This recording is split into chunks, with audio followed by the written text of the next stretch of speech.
여러분 안녕하십니까? 정확한 분석으로 시대 흐름을 읽어드리는 Y타임스 논평의 주북일입니다. 2020년 6월 29일 대한민국 국회에 조정이 울렸습니다. 1987년 6월 항쟁 이후에 직선제로의 헌법 개정이 있은 다음에 민주화 시대로 돌입했지 않습니까? 그 이후에 그야말로 처음으로 집권 여당에 의해서 군부 독재 치하에서나 있을 법한 일들이 연거푸 벌어지고 있습니다. 53년 만에 여당 단독 원구성, 그리고 12대 국회 이후 집권 여당만의 상임위원장 첫 독식, 그리고 초유의 국회의장에 의해서 원내 교섭단체 의원을 전 상임위원회 강제 배정한 일, 이런 것들입니다. 이러한 조치에 대해서 민주당 김태년 원내대표는 민주당은 그동안 할 수 있는 최대한의 양보를 했으나 통합당이 거부 입장을 통보해왔다 그러면서 일하는 국회를 좌초시키고 민생의 어려움을 초래한 모든 책임은 통합당이 있다라고 말을 했습니다. 대통령이 여야 원내대표를 만나서 협치를 강조했음에도 집권 여당에서 일방적으로 국회를 끌고 가려는 그런 거악의 형태를 보인 겁니다. 여기에 대해서 집권 여당 민주당에 의해서 이제 단독 원 구성이 강행됐지 않습니까? 그러니까 이제 미래통합당 주호영 원내대표는 민주주의에 조정이 울렸다라는 제목의 글을 페이스북에 올렸습니다. 주호영 원내대표는 이런 말을 했습니다. 오늘 한국의 의회 민주주의가 무너져 내렸다. 이른바 민주화 세력으로 불리는 이들이 한국의 민주주의를 목졸라 질식시키고 있다. 이렇게 전제를 한 다음에 민주당과 집권 세력은 1987년 체제 이후 우리가 이룬 의회 운영의 원칙을 깡그리 무시해버렸다.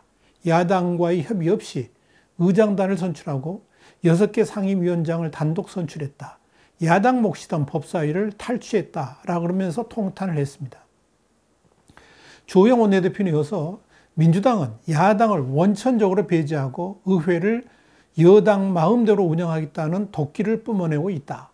일당 독재의 문이 활짝 열렸다 그러면서 2020년 6월 29일 오늘을 역사는 한국 의회 민주주의가 조정을 울린 날로 기록할 것이다. 이렇게 썼습니다. 주호영 원내대표는 또 우리 야당이 21대 국회 원구성 협상에서 요구한 것은 법제사법위원회 단 하나였다. 견제와 균형, 대화와 타협을 위한 최소한의 장치인 법제사법위원회는 야당이 확보해야 한다는 주장이었다. 그러면서 지금까지 여야가 늘 그랬던 것처럼 생소하거나 무리한 요구가 아니었다라고 말했습니다. 그러나 집권 세력이 최종적으로 가져온 카드는 2022년 대선에서 승리한 당이 21대 국회 하반기 법사위원장을 차지한다는 기괴한 주장이었다라고 그러면서 21대 국회 원구성은 21대 총선에서 드러난 민심 총선 민의를 토대로 진행해야 되는데 21대 원구성 협상에 2년 뒤에 있을 대선을 왜 끌어들여야 하는 것인가? 너희가 다음 대선에서 이길 수 있으면 그때 가져가 봐. 이런 비아냥으로 들려서 저는 엄청난 모욕감을 느꼈다라고 했습니다. 그러면서 오늘 오전, 그러니까 29일 날 말하는 겁니다. 오늘 오전 협상이 끝날 무렵 국회의장은 저에게 상임위원 명단을 빨리 내라고 독촉을 했다면서 의장실 탁자를 엎어버리고 싶은 심정이었다고 수레를 했습니다. 이 주호영 원내대표는 집권 여당이 의회 민주주의를 파탄내는 그 현장에서 국회의장이 추경을 빨리 처리하게 상임위원 명단을 제출하는 것을 서둘러라 이런 이야기를 할 때 이게 당키난 소린가 라고 되물었습니다. 주호영 원내대표는 이어서 1987년 6월 항쟁 거기에 굴복한 전두환 정권의 6.29 선언으로 직선제 개헌의 문이 열렸다. 1987년 체제는 그렇게 시작됐다고 말한 다음에 전두환 정권이 국회의석이 모자라 무릎을 꿇었는가? 국회 상임위원장 숫자가 부족해서 국민의 뜻에 굴복했는가라고 반문했습니다. 주호영 원내대표는 마지막으로 우리는 지금 한 번도 경험해 본 적이 없는 길에 들어섰다. 30여 년의 민주주의를 거친 성숙한 민주체제가 일당 독재, 의회 독재로 퇴행하고 있다 그러면서 저와 우리 당은 결연하게 모든 수단을 동원해서 문재인 정권의 폭정에 맞서겠다. 국민만 바라보고 가겠다는 이런 결연한 의지를 다졌습니다.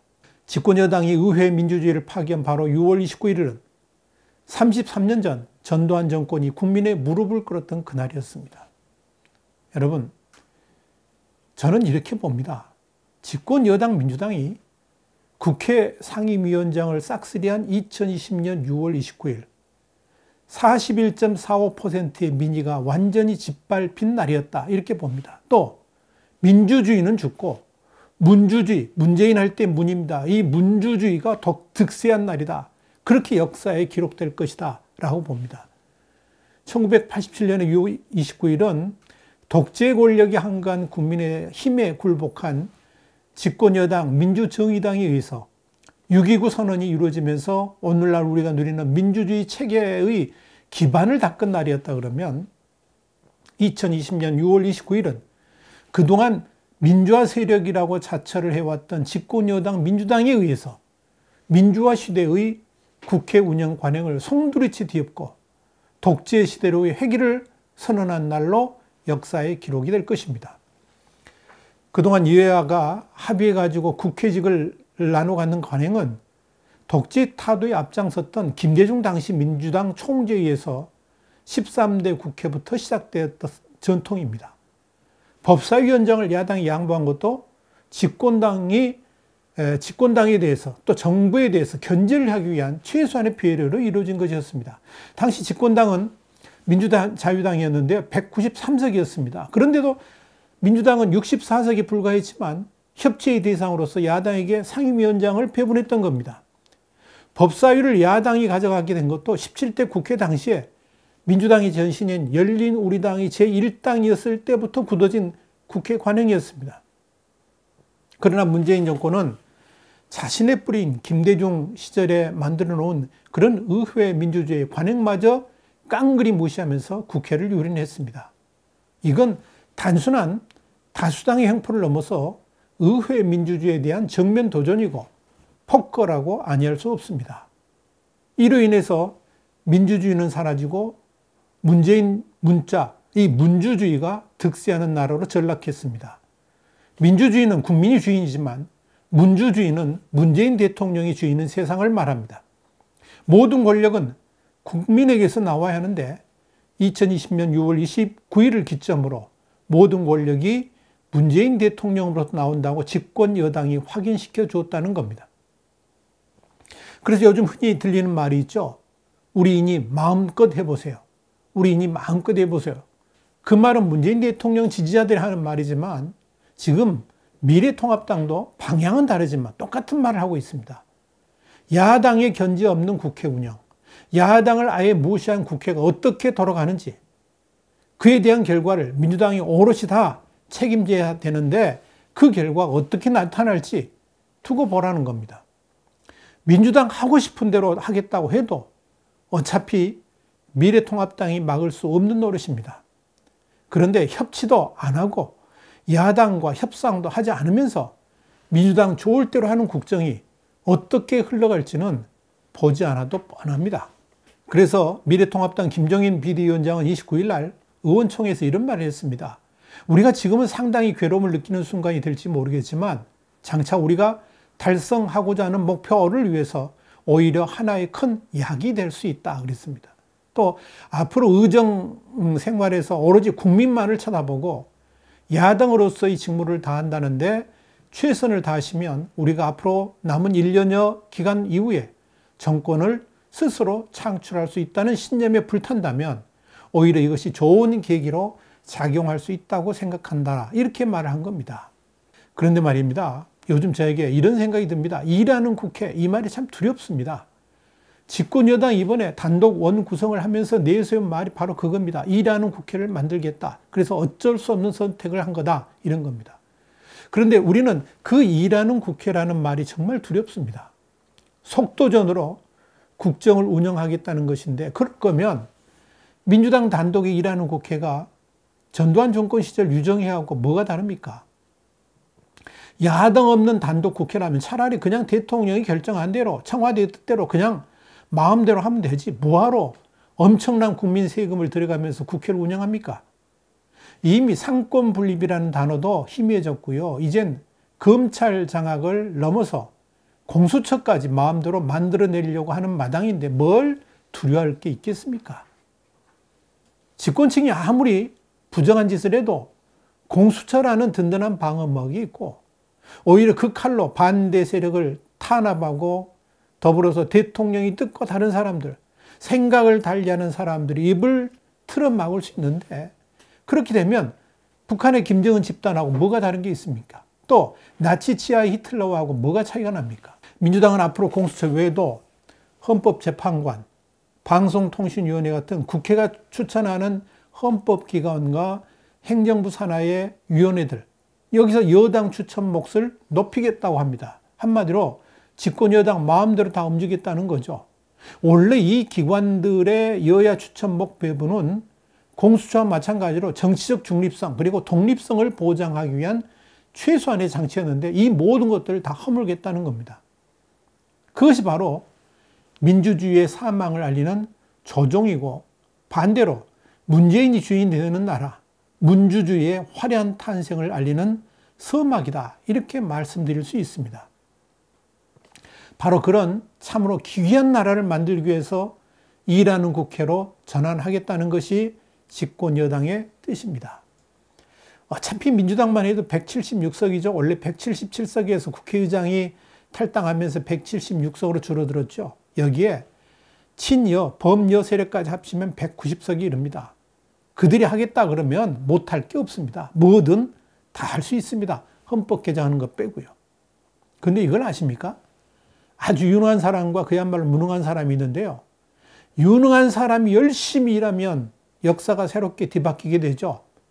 근데 무능한 사람이 열심히 일해도 역시 역사는 바뀌게 됩니다. 단지 가는 방향만 다를 뿐이죠. 세상에서 가장 무서운 게 뭔지 아십니까? 무식한 사람이 열심히 뭔가